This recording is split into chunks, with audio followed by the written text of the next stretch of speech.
വയനാട് മണ്ഡലത്തിന്റെ കാര്യത്തിൽ ആശയക്കുഴപ്പമുണ്ടെന്ന് വടകരയിലെ UDF സ്ഥാനാർത്ഥി കെ മുരളീധരൻ.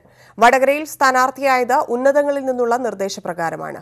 സ്ഥാനാർത്ഥി നിർണയം വൈകുന്നതിൽ അതൃപ്തിയില്ല. വടകരയിൽ കൺഫ്യൂഷനില്ലെന്നും ഹൈക്കമാൻഡ് അറിയിച്ചുവെന്നും കെ മുരളീധരൻ പറഞ്ഞു. വിനേഷ് കുമാറിന്റെ റിപ്പോർട്ട്. വടകര UDF സ്ഥാനാർത്ഥി കെ മുരളീധരൻ ഇപ്പോൾ നമ്മോടൊപ്പം ചേരുന്നുണ്ട്. പ്രചരണമൊക്കെ ഏത് ഘട്ടം വരെ എത്തി? പ്രചരണം ഒന്നാം ഘട്ട പ്രചരണം ഏതാണ്ട് പൂർത്തീകരിച്ചു. രണ്ടാം ഘട്ട പ്രചരണം ആരംഭിക്കുന്നു. 1-ാം തീയതി മുതൽ സ്ഥാനാർത്ഥി പര്യടനം ആരംഭിക്കാം. അപ്പോൾ ചെന്ന സ്ഥലത്തെല്ലാം നല്ല റെസ്പോൺസാണ്. പതിവിൽ നിന്ന് വ്യത്യസ്തമായിട്ട് യുവാക്കളുടെ, പ്രത്യേകിച്ച് വിദ്യാർത്ഥികളുടെ ഒരാവേശം ഈ തെരഞ്ഞെടുപ്പിൽ ഞങ്ങൾക്ക് കരുത്ത് നൽകുന്നുണ്ട്. വളരെയധികം പ്രതീക്ഷയാണ് ഈ കോൺസ്റ്റിറ്റ്യുവൻസിയെ സംബന്ധിച്ചുള്ളത്. ഈ ഒരു ജയരാജനെ പോലെ ശക്തനായ ഒരു സ്ഥാനാർത്ഥിയാണ്. അപ്പോൾ അതിൻ്റെ ഒരു എതിർ സ്ഥാനാർത്ഥി എന്നുള്ള രീതിയിലാണ് നിങ്ങൾ ശക്തനായ ഒരു സ്ഥാനാർത്ഥിയെ UDF നിർത്തിയിട്ടുള്ളത്.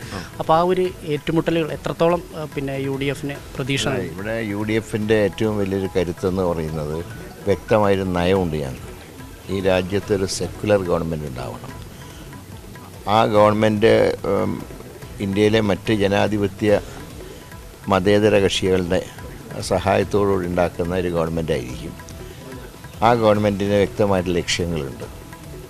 അതായത് വനിതാ സംവരണം ഉൾപ്പെടെ. വനിതാ സംവരണം എന്ന് പറഞ്ഞ ഉദ്യോഗങ്ങളിൽ, നിയമസഭയും പാർലമെൻറ്റും എല്ലാം ഉദ്ദേശിച്ച് ഉദ്യോഗങ്ങളിൽ വനിതാ സംവരണം, ഫിഷറീസിന് പ്രത്യേക മന്ത്രാലയം, പാവപ്പെട്ടവരുടെ അക്കൗണ്ടിലേക്ക് ഒരു വർഷം 74,000 രൂപ, അങ്ങനെ വ്യക്തമായിട്ടുള്ള പദ്ധതി, വ്യക്തമായിട്ടുള്ള ലക്ഷ്യം അത് UDF-നുണ്ട്.